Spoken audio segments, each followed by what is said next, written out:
ravi d'avoir l'opportunité de vous présenter cette table ronde sur les ICO, un sujet qui est, comme tout le monde sait, d'actualité, avec lequel on a beaucoup de questionnements et on va essayer aujourd'hui d'amener quelques éléments de réponse, puisqu'aujourd'hui on a tous l'impression, après une hype très importante et des montants de financement monstrueux, jusqu'à 20 milliards je crois cette année, on est sur un moment charnière. Donc on va essayer avec un très beau panel qui couvre les aspects non seulement régulatoires, légaux, business, technique, VC. On va essayer d'apporter quelques éléments de réponse. Donc avant de sauter dans le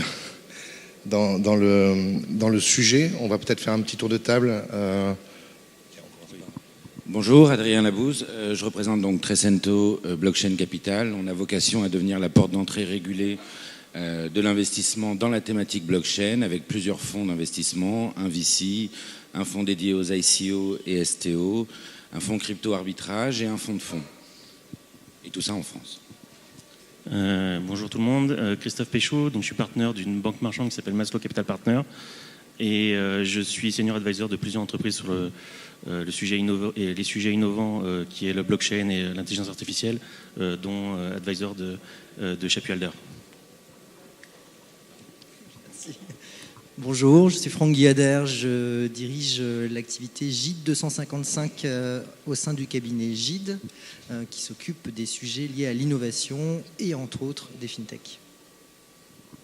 Merci, bonjour, je m'appelle Ken Timsit, je suis responsable en France de Consensus. Consensus est une boîte de technologie blockchain d'1 millier de personnes dans le monde qui a 2 grandes activités. On est incubateur de start-up, on incube une 50aine de projets blockchain et on fait également des travaux de conseil et de développement aux côtés des grandes entreprises comme les entreprises du CAC 40 et les Fortune 500 au niveau mondial.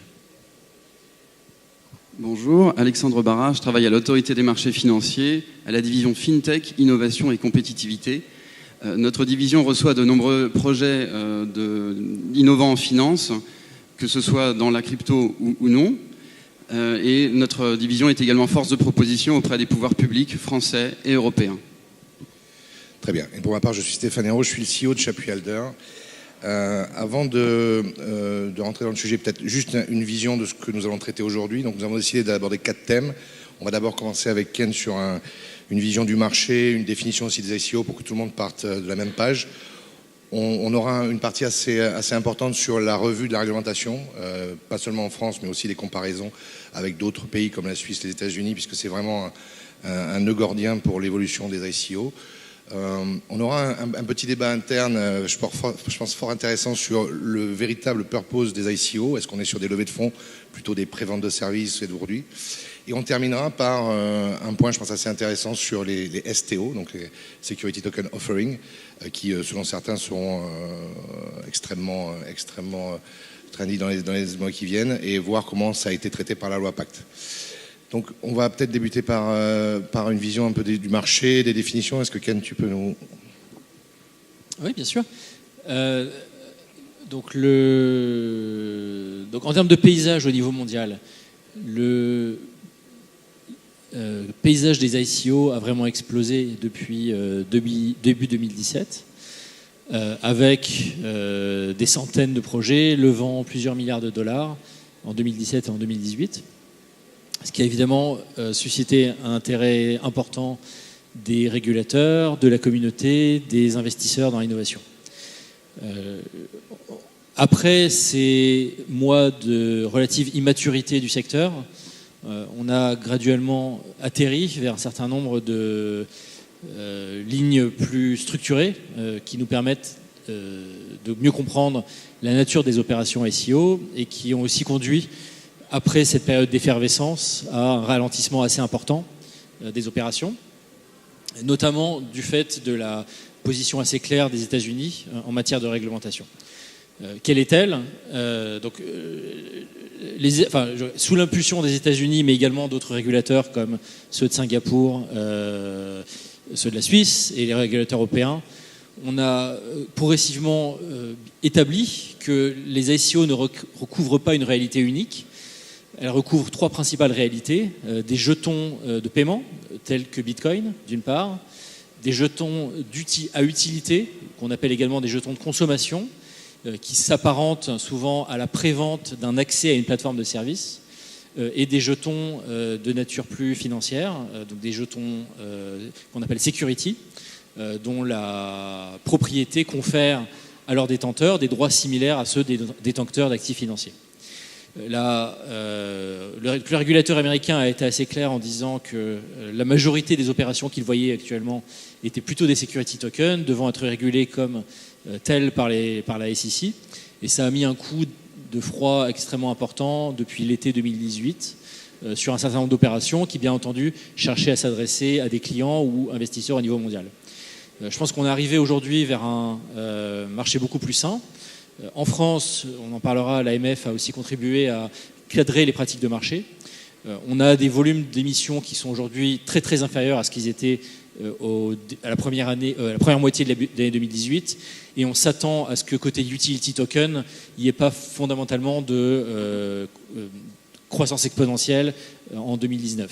En revanche, on s'attend à ce que les security tokens, beaucoup plus cadrés, beaucoup plus faciles à comprendre, soient le gros moteur de croissance en 2019, et on va en parler, je pense, avec ce panel. Merci. Merci beaucoup. Est-ce que, Franck-Alexandre, sur la réglementation, est-ce qu'on pourrait avoir, si on passe sur cette deuxième partie, un panorama ou votre position sur les récents développements français?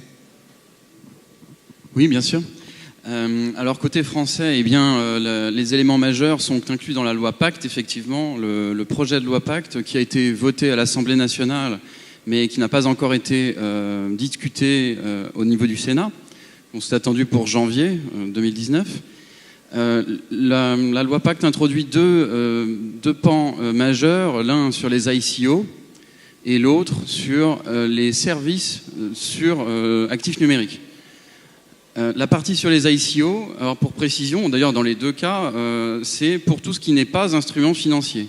Donc ce qui n'est pas une action numérisée ou une obligation numérisée, pour faire simple. Dans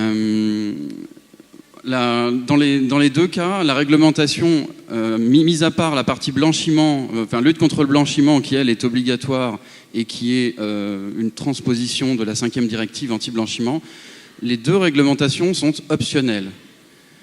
Pour les ICO, cela signifie qu'une entreprise qui souhaite émettre des jetons qui ne sont pas des instruments financiers, je le rappelle, peut demander un visa à l'AMF à condition de vérifier une série de règles, de respecter une série de conditions, mais elle peut aussi ne pas le faire, auquel cas son offre est légale.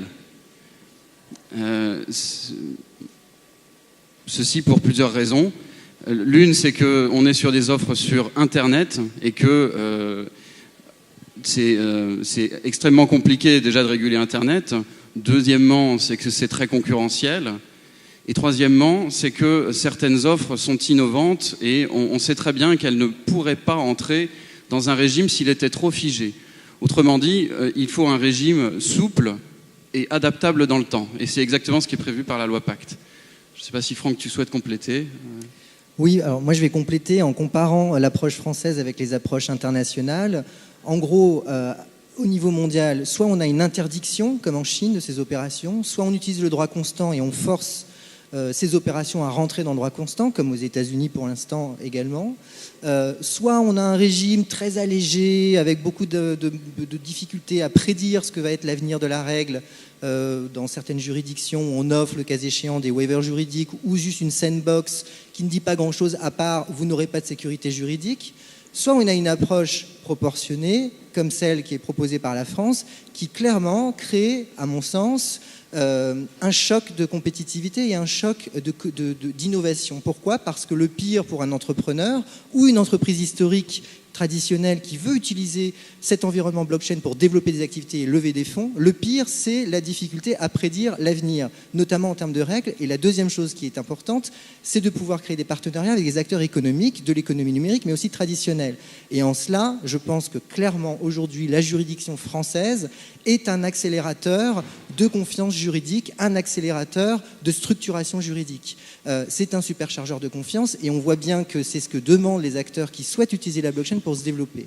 Donc l'approche française est très clairement en avance par rapport aux autres approches qu'on peut voir dans le monde. Ça serait intéressant d'avoir justement la vision sur est-ce qu'aujourd'hui la France c'est bien préparé, ou avec la loi Pacte et les derniers développements comptables, pour accueillir et devenir justement une place forte des ICO, comme peut l'être Singapour ou d'autres pays, comme la Suisse aussi a l'air assez en avance. Quel est votre avis sur ce sujet-là ? Pour être une place forte en termes d'innovation, de compétitivité, il faut à la fois une certitude juridique, et c'est bien ce dont on vient de parler, il faut également du financement. Je crois qu'aujourd'hui, on voit de plus en plus de financement en France pour développer ces activités, et il faut également l'aide des pouvoirs publics. Et en cela, on l'a encore entendu ce matin, lorsqu'on voit tous les pouvoirs publics alignés en France pour faire en sorte que l'innovation, et particulièrement l'environnement blockchain, se développe sereinement dans un cadre juridique précis, puisque la blockchain est déjà 2 fois dans la loi en France, elle va bientôt l'être une 3e fois grâce à la loi Pacte, c'est clairement les conditions favorables au développement de l'innovation. Il ne faut certainement pas se tromper d'ennemi, c'est-à-dire que l'ennemi n'est pas une juridiction qui permettrait de tout faire n'importe comment, trop vite, et d'aller trop loin dans des conditions mal sécurisées. C'est l'inverse. Il faut véritablement construire un cadre proportionné, adapter les règles, je crois qu'on va en parler après, notamment les règles au niveau européen, et faire en sorte de proposer des approches ad hoc quand c'est nécessaire, et de faire évoluer le droit lorsque c'est nécessaire également. C'est-à-dire qu'il faut innover dans la réglementation aussi. Oui, pour compléter, simplement, vu le caractère optionnel du visa, finalement, il y aura en quelque sorte 3 types d'ICO. Les ICO, donc c'est une manière de niveler par le haut. Les ICO qui auront demandé et obtenu un visa et qui respecteront une série de règles, ou du moins qui donneront aux investisseurs une série de garanties. On peut parler de liste blanche. Les ICO qui n'auront pas fait cette démarche pour toute raison, qui serait un peu une zone tampon, mais qui sont légales. Et puis les fraudes, c'est-à-dire la liste noire, contre laquelle l'AMF emploiera tous les moyens, tout ce qui est saisine de tribunal, fermeture de site internet. Donc vous voyez, il y a ces trois zones, et c'est toute la richesse d'Internet, hein, c'est la magie d'Internet. On a tout ce type d'offres, mais vous voyez, la philosophie est bien de niveler par le haut, et c'est en cela que cette réglementation est innovante. Auparavant, en considérant que toute offre doit être régulée, il y avait en fait qu'une seule phase. Et parmi elles, les fraudes. Enfin, il y avait deux zones, si vous préférez. D'accord, merci beaucoup. Peut-être pour clôturer cette partie un peu réglementation, ça a été évoqué par Franck, comment vous voyez la coordination au niveau national et au niveau européen ? Eh bien, au niveau français, donc, on a considéré qu'il y avait urgence à légiférer, puisque les ICO, alors déjà on en a vu 80 à la division FinTech, 80 en France, donc 15 ICO terminés et 65 en projet. Il y avait quand même urgence puisque c'est un appel public à l'épargne fait sur Internet qui, a priori, sauf changement des textes, n'était pas régulé. Donc il y avait, encore une fois, un certain caractère d'urgence. Au niveau européen, nous avons des discussions dans le cadre de l'autorité européenne des marchés financiers, l'ESMA, autour de laquelle on a les 28 pays et on peut dire qu'on est parvenu à une sorte, on peut dire un accord pour les ICO qui n'étaient pas régulés, c'est-à-dire qui ne vendent pas des jetons instruments financiers, c'est-à-dire qui représentent plus des 2/3 des offres actuellement, eh bien, on mettra en place soit un régime ad hoc, soit rien du tout, c'est-à-dire on laisse cela non régulé, considérant qu'on est plus dans quelque chose lié à de la consommation qu'une offre financière. Et pour la partie Securities Token Offering, peut-être ça fera transition, eh bien, on étudiera texte par texte les éventuels blocages et on n'hésitera pas à modifier les textes de niveau 1, les directives et les règlements du droit communautaire. Juste un mot, il ne faut pas oublier également qu'un acteur français, c'est un acteur européen et qu'un acteur non français qui vient en France pour développer ses activités depuis la France, c'est un acteur qui va bénéficier de la place de la France au sein de l'Union européenne.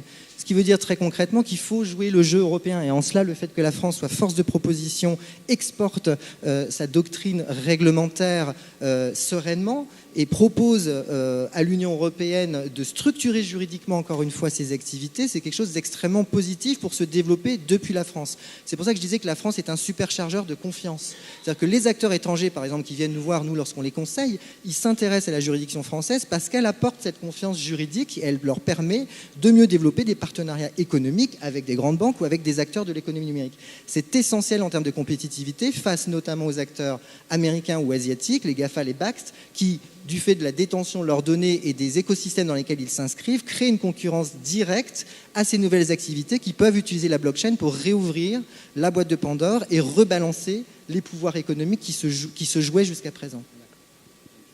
Juste un petit point, on a oublié de dire que la France est pionnière, hein, c'est-à-dire qu'à part Malte et Abu Dhabi, la France est donc troisième à instaurer un cadre législatif sur les ICO et complet sur la régulation des marchés et des services. Et en cela, je pense que effectivement, on est du coup en mesure aussi d'exporter ce modèle, du moins de le proposer et d'y faire adhérer les autres pays autour de la table dans l'Union européenne. Et c'est une chance. Certainement. Merci pour cet éclairage réglementaire. Je pense qu'on peut maintenant passer à des aspects business. On va regarder les meilleures pratiques en termes de tokenisation. On va aussi regarder quel type d'investisseurs et comment faire pour les attirer, quel va être le rôle des institutionnels. Je voulais débuter par un mini débat qu'on ne va pas trancher aujourd'hui, mais je pense que beaucoup d'entre vous l'entendent et je pense que c'est intéressant de le poser pour le comprendre, sans peut-être même apporter de réponse.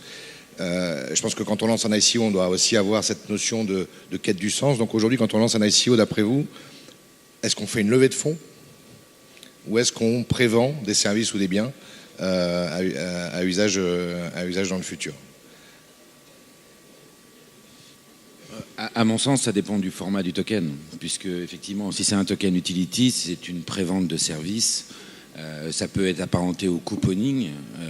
Alors effectivement, après, ça se matérialise via un jeton qui a une cotation. Mais aujourd'hui, on voit bien que les évolutions vont vers le security token.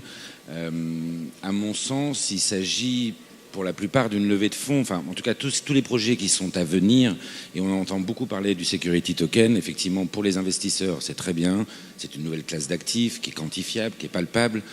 Après effectivement il faut aller sur des entreprises qui sont dans un cadre sérieux, et effectivement la France offre un cadre qui est clairement avantageux par rapport à ce qui est proposé à travers le monde, même si on peut voir aux États-Unis, en Suisse, les choses évoluer, à Singapour aussi de manière assez forte.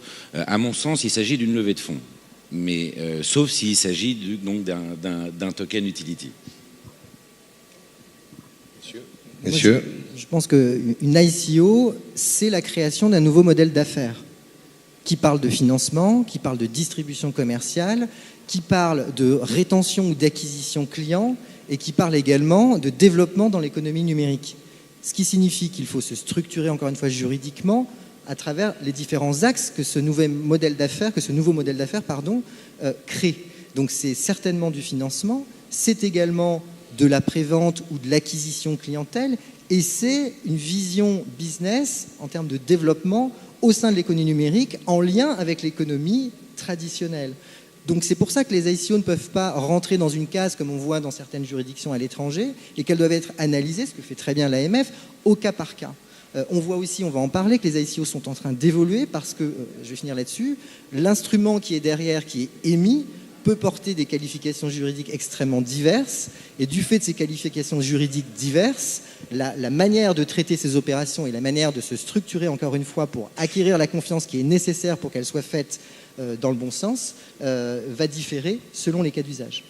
C'est extrêmement important d'avoir une approche au cas par cas et proportionnée en fonction des réponses. Je compléterai peut-être aussi en disant que les gros ICO qui se préparent sous la forme de tokens utility vont être, pour la plupart en tout cas les informations qu'on a sur 2019 en Europe, émises par des grandes entreprises. Pour fédérer du client, on voit bien qu'aujourd'hui tous les budgets de publicité vont sur de la communauté, et ça va leur permettre donc, parce que c'est associé, d'émettre donc des jetons pour fédérer des communautés sur des nouveaux services et des lancements. Et c'est là où l'utility token a un sens pour les grandes entreprises. Et pour après les security tokens, il s'agit donc effectivement d'une nouvelle classe d'actifs. Ça permettra aux petites entreprises de donner ce qu'elles ont contre de l'investissement, et ce qu'elles ont aujourd'hui, c'est de la valeur mobilière, ce sont des parts d'entreprises, et c'est pour ça que donc les petites entreprises vont s'orienter vers des STO pour pouvoir intéresser les investisseurs institutionnels, enfin en tout cas les investisseurs professionnels. Et par contre, sur les ICO, à mon sens, token utility, ça va être davantage de grandes entreprises qui ont déjà un gage de confiance relativement élevé. Je partage ce qui a été dit. Pour moi, une ICO est bien une levée de fonds, effectivement, pour financer un projet, qu'il s'agisse d'un jeton de paiement, d'un jeton utilitaire ou d'une IPO, puisque ce serait un jeton action ou obligation. Dans tous les cas, pour moi, c'est bien une levée de fonds. Et effectivement, je pense que l'ICO a un avenir, peut-être pas exactement comme le présent, c'est-à-dire aujourd'hui, c'est surtout utilisé par des startups en France. Peut-être que l'ICO a un avenir au niveau des grandes entreprises. Je partage aussi ce point d'Adrien, puisque effectivement une boîte du CAC 40 qui financerait tout un projet ou en prévendant des biens ou des services, je pense aurait une crédibilité forte et serait un joli coup marketing aussi de la part de l'entreprise en question. Si je peux rajouter un petit commentaire rapide. Alors, je pense qu'Alexandre a tout à fait raison de dire, du point de vue du régulateur, si on fait appel public, c'est une levée de fonds. Je pense que là où, du point de vue business, on a une interprétation différente, c'est dans le sens suivant. C'est que moi, en tant qu'investisseur, incubateur ou société de conseil, je refuse de travailler pour des projets dans lesquels le token cherche à être qualifié comme utility, mais n'a pas d'utilité autre que de fournir à la société un financement aisé et dénué de contraintes et d'engagements vis-à-vis des investisseurs. Par opposition, on a soutenu récemment un projet qui s'appelle Foam, qui a créé un token dont le but est de créer des incitations distribuées pour qu'une communauté crée en gros un concurrent de Google Maps, donc une carte géographique mondiale dont les contributeurs sont rémunérés par un token et qui à terme aussi créera des incitations pour que des détenteurs d'appareils radio créent des balises à partir desquelles je peux signer une transaction cryptographique garantissant ma présence à un moment donné, à un endroit donné. Donc, lorsqu'on a des tokens qui participent à créer des écosystèmes comme celui-là, on est vraiment dans le champ de ce qu'on appelle nous des utility tokens ou des tokens de consommation, et c'est vraiment là où ça fait pour nous du sens d'investir sur ce type de projet. Merci. Maintenant, Christophe, Adrien, si on se place du côté des investisseurs, donc d'abord, première question, quelles sont les attentes et donc comment mieux y répondre pour réussir à son ICO? Et deuxième sujet, même si ça a été un peu abordé, c'est quels vont être les acteurs. Notamment, on se dirige vers une institutionnalisation des investissements. Comment vous projetez le panorama des acteurs dans les années qui viennent? Alors, on a parlé de trois instruments financiers à investir, donc les cryptos, les securities et les utilities. Qui c'est qui émet jusqu'à présent, qui c'est qui émettait ces instruments? Avant 2019, c'était essentiellement des entrepreneurs. Donc les grandes entreprises, les institutionnels, ils ne sont pas encore step-in en plein dedans. Pourquoi? Pour des raisons dont on vient de parler, c'est-à-dire qu'ils attendaient un cadre réglementaire. Ils attendaient qu'est-ce qui se passe quand j'investis, comment je comptabilise mon investissement, quels sont les risques associés à cet investissement si jamais ça se passe mal, quelles sont les accréditations que je dois avoir qui me donnent une partie de sécurité dans cet investissement. Après, je ne parle pas du bon sens. Donc, c'est-à-dire que quand on est un investisseur, c'est du bon sens. Est-ce qu'il y a un vrai projet? C'est quoi l'équipe? Etc. Ça, je ne vais pas partir sur ce sujet-là. Donc, le type d'émetteur, essentiellement entrepreneur jusqu'à présent, et de plus en plus, une fois avec ce cadre réglementaire, des institutionnels et des grandes entreprises. Les instruments, on en a parlé, et les investisseurs. Qui sont-ils et qu'est-ce qu'ils font? Et pourquoi ils sont intéressés par tout cela? Jusqu'à présent, depuis le début, les investisseurs, c'était les early adopters. Donc, c'est-à-dire, qui c'est les early adopters? C'est les mineurs. Ceux qui avaient des bitcoins, des Ethers, etc. C'est eux qui ont investi dans toutes les cryptos pour diversifier leurs cryptos. Les deuxièmes, c'était on peut appeler ça des crypto-fonds ou les Pantera, Black Capital. Alors, vous avez peut-être certainement entendu parler ou pas, parce qu'ils sont tous aux US ou ils sont tous en Asie, pour grande partie. Donc c'est eux qui ont pris des positions sur des tokens. Donc ça, c'était, si on peut les mettre dans la catégorie institutionnelle. Après, plus tard, donc peut-être début de 2017, évidemment, quand on a fait des ICO, et là je parle des ICO, malheureusement des bons et des pas bons, c'était les private individuals, donc les individuels qui ont investi via une floraison de crypto exchange au travers le monde, plus ou moins sécurisés. Donc ça, c'est les trois types. Maintenant, sur la partie institutionnelle, donc les banques privées, les family office, les banques, Aujourd'hui, il y en a très très peu. Il y en a quelques-unes qui sont mises dans l'investissement des ICO. Ça reste très très limité en termes de volume par rapport aux catégories précédentes que j'ai citées. Quand vous parlez très simplement, alors vous avez des CVC, des Corporate Venture Capital dans toutes les grandes entreprises maintenant, et essentiellement les grandes banques. Vous parlez à tous ces gens-là, il n'y en a aucun, enfin il y en a qui regardent tous évidemment ce qui se passe dans les réglementations, etc. Il n'y en a aucun qui investit dans les tokens. Pourquoi ? Pour les raisons que j'ai citées, ils attendent un cadre réglementaire, comment c'est comptabilisé, est-ce que c'est sérieux, etc. Donc aujourd'hui c'est un peu mouvant dans la bonne direction, je pense, parce que dans le cadre réglementaire, on n'a pas parlé d'une chose, c'est alors je ne sais pas si on peut passer dans le cadre réglementaire, mais c'est plus infrastructure, c'est-à-dire ok, vous êtes investisseur, les tokens, j'en fais quoi ?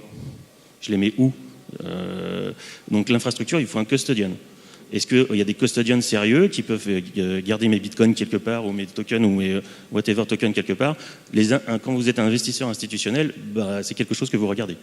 Je pense que je sais pas, tu peux compléter si tu veux. Alors, c'est un vaste sujet. Aujourd'hui, les investisseurs institutionnels, ils aiment les nouvelles classes d'actifs puisqu'il y a potentiellement du rendement. Il faut derrière effectivement que ce soit palpable et c'est là où le security token a du sens. Cependant, pour y accéder, lorsqu'on est un gros investisseur, on a besoin d'un véhicule correspondant puisqu'on ne peut pas y aller en direct. Donc c'est là où effectivement nous, on s'inscrit là-dedans en créant des véhicules régulés dédiés à de l'investissement donc sur cette thématique blockchain, mais donc sur un des fonds, ce sera donc sur les STO. En termes de custodian, ça arrive, c'est en train. Et les gros passent par des sous-traitants comme ils ont l'habitude de le faire. On voit aujourd'hui l'intérêt assez important. Nous, on a fait le tour du monde quasiment pour rencontrer des investisseurs sur ce sujet-là. Alors effectivement, au tout début, et je te rejoins là-dessus, il y avait des fonds chinois que personne ne connaît, on ne connaît pas trop le profil. Il y a les fonds aux Caïmans, aux îles Vierges britanniques, et effectivement, les mecs ont créé des fonds là-bas pour pouvoir investir sur ces sujets-là. Et maintenant que le cadre réglementaire est en train d'évoluer, effectivement, les grands investisseurs voient l'intérêt sur cette classe d'actifs et donc cherchent des véhicules. Voilà, donc en 2019-2020, énormément de fonds d'acteurs vont sortir pour pouvoir proposer donc des véhicules d'investissement sur des thématiques comme celle-ci, que ce soit des security tokens ou tout simplement la blockchain au sens large. Peut-être un petit mot quand même. Donc, je pense qu'il n'est pas tout à fait exact de dire que les security tokens sont une nouvelle classe d'actifs. Parce qu'encore une fois, on risque de mal vendre l'apport de la blockchain.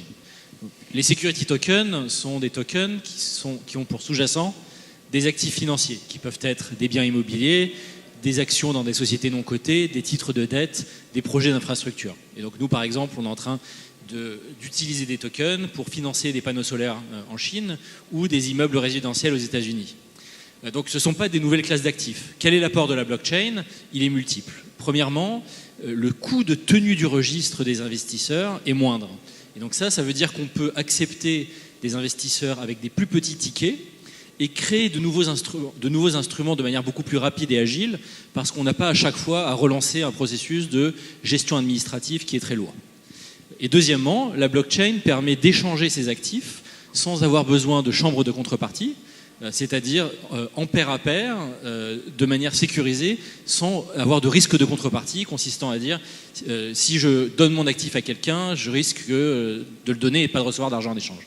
Donc je pense que vraiment l'apport de la blockchain, c'est pas de créer une classe d'actifs exotiques déconnectée de la réalité, c'est de permettre la création d'actifs financiers de manière beaucoup plus moins chère, plus agile et plus réglementée grâce à la propriété de ces tokens qui sont des actifs programmables.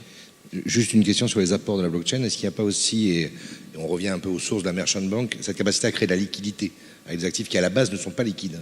On l'a vu sur l'art, on l'a vu sur des investissements en private equity, ce genre de choses. Voilà, donc de la liquidité, encore une fois, la liquidité vient des deux propriétés que je mentionnais précédemment.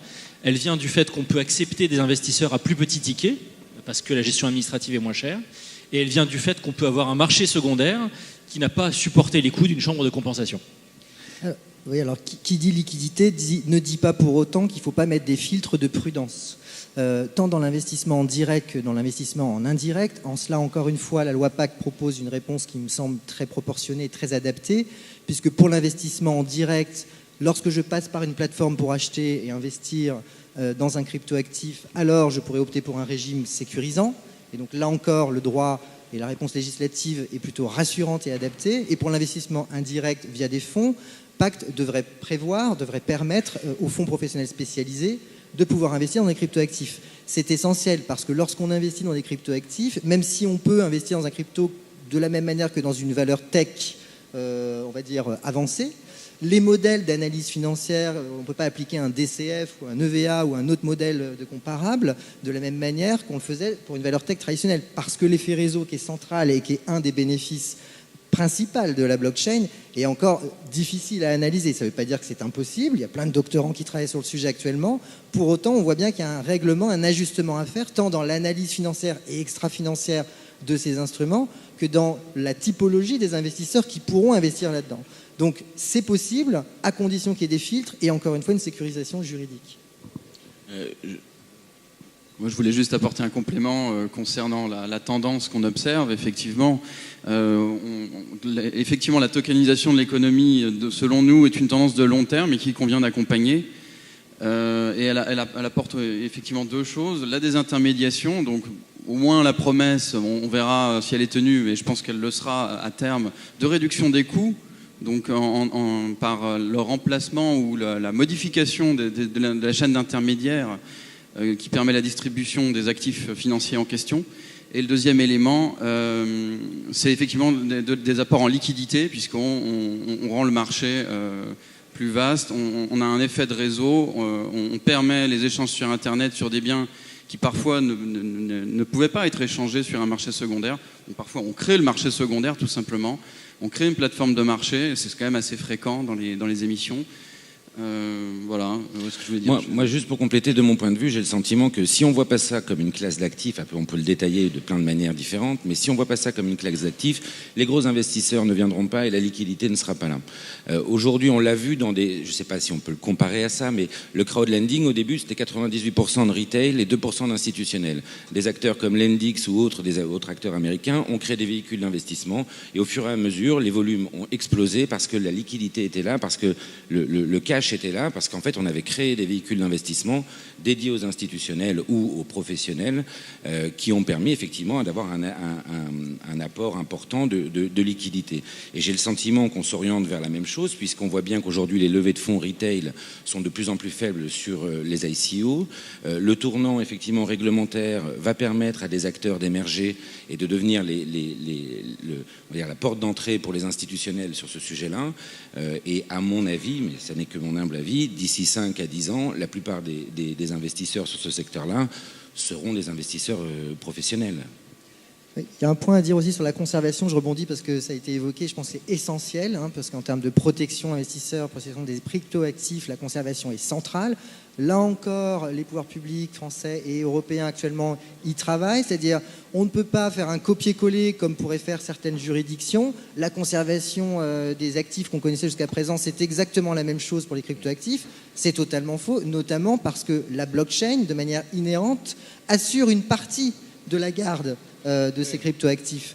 Donc il faut redéfinir un petit peu ce que veut dire la conservation au sens anglais, c'est-à-dire le custody. Est-ce qu'on est en train de parler de la garde? Si on parle de la garde, est-ce qu'on parle de la garde des clés privées? Ou est-ce qu'on parle de la garde des cryptoactifs? Tous ces sujets aujourd'hui sur la table sont en train d'être traités. C'est essentiel. Et là encore, je pense que la France, et je dirais même plus largement l'Union européenne, est plutôt en avance sur ces sujets qui permettront à ce segment de marché, oui, moi je pense que c'est un segment de marché, de se développer, encore une fois, dans des conditions propres et sereines. Et moi, j'ai rencontré l'essentiel des acteurs du custody français et luxembourgeois. Aujourd'hui, ils sont tous enclins à évoluer dans ce secteur-là. Alors, ils n'ont pas aujourd'hui la capacité technologique de conserver les jetons eux-mêmes, mais lorsqu'ils vont voir des acteurs tels BitGo aux États-Unis, ils peuvent effectivement faire un contrat, et c'est de la délégation de gestion ou de conservation donc, de jetons, et où le droit est donné au custody. Et donc aujourd'hui, on voit des acteurs français de premier plan s'intéresser au sujet, et en 2019, c'est sûr que ça y sera. Nous allons devoir conclure. Je pense que tu as tout à fait raison.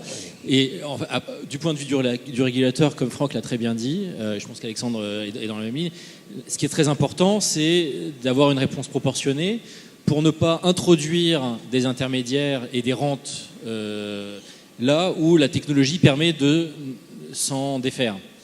Donc effectivement, une situation où on dirait n'importe quel acteur qui fournit des services permettant aux utilisateurs d'assurer la garde de leurs actifs est un custodian, ça nous empêcherait de tirer parti de tout un tas d'avantages économiques de la technologie qui justement élimine ces intermédiaires. Parfait. On va devoir conclure. Je vous propose un petit tour de table avec 2 mots de conclusion. Christophe,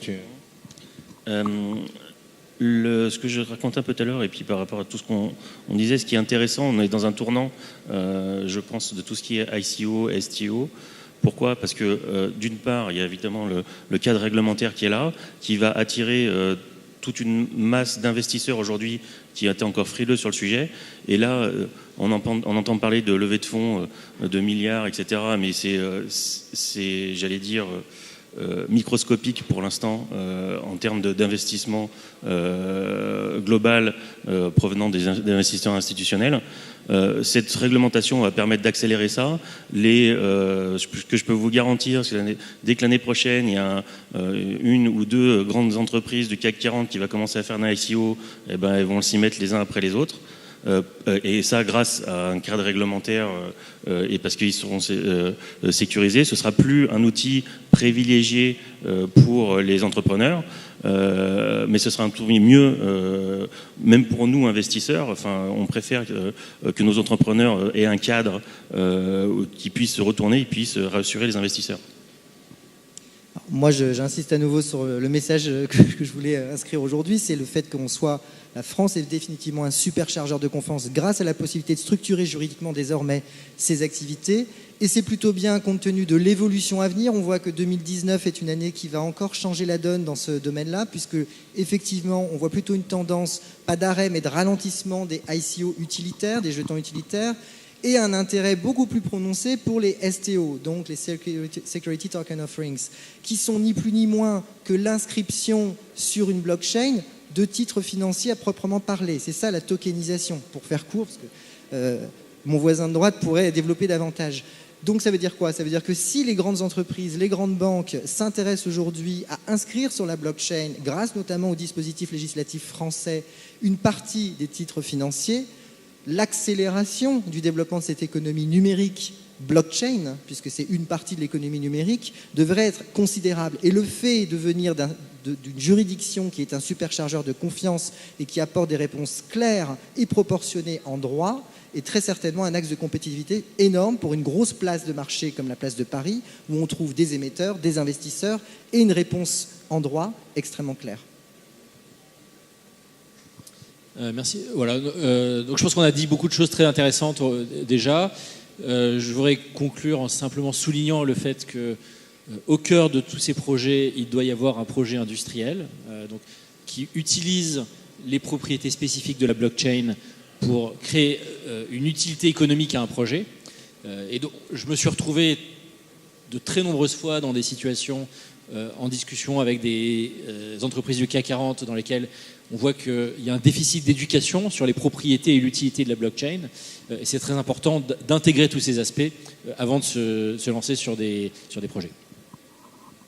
De mon côté, pour dresser un bilan, eh bien, on peut dire que la loi Pacte introduit un régime pour les ICO et tous les services pour lesquels l'AMF sera, en l'état du texte, sauf changement au Sénat, guichet unique, le régulateur de référence. Voilà pour l'essentiel. Donc les jetons de paiement et d'utilité seront ainsi nouvellement régulés dans ce cadre. Notre prochain chantier maintenant, ce sont les STO qui effectivement commencent à émerger, on le voit. Donc tout ce qui sera adaptation des textes à la spécificité du format de ces tokens. Et là, ce sera un chantier plutôt européen qui s'annonce. Pour essayer, voilà, moi je pense qu'effectivement la France est un des meilleurs endroits aujourd'hui pour échanger sur ces sujets-là dans un cadre réglementaire qui est en train de se structurer. Les initiatives sont très importantes. Les attentes des investisseurs professionnels sont là. Donc effectivement, 2019-2020 va permettre de structurer énormément de véhicules et de prouver que l'intérêt est grandissant sur ce sujet-là. Donc voilà, plein de bonnes choses à venir. Merci de votre attention.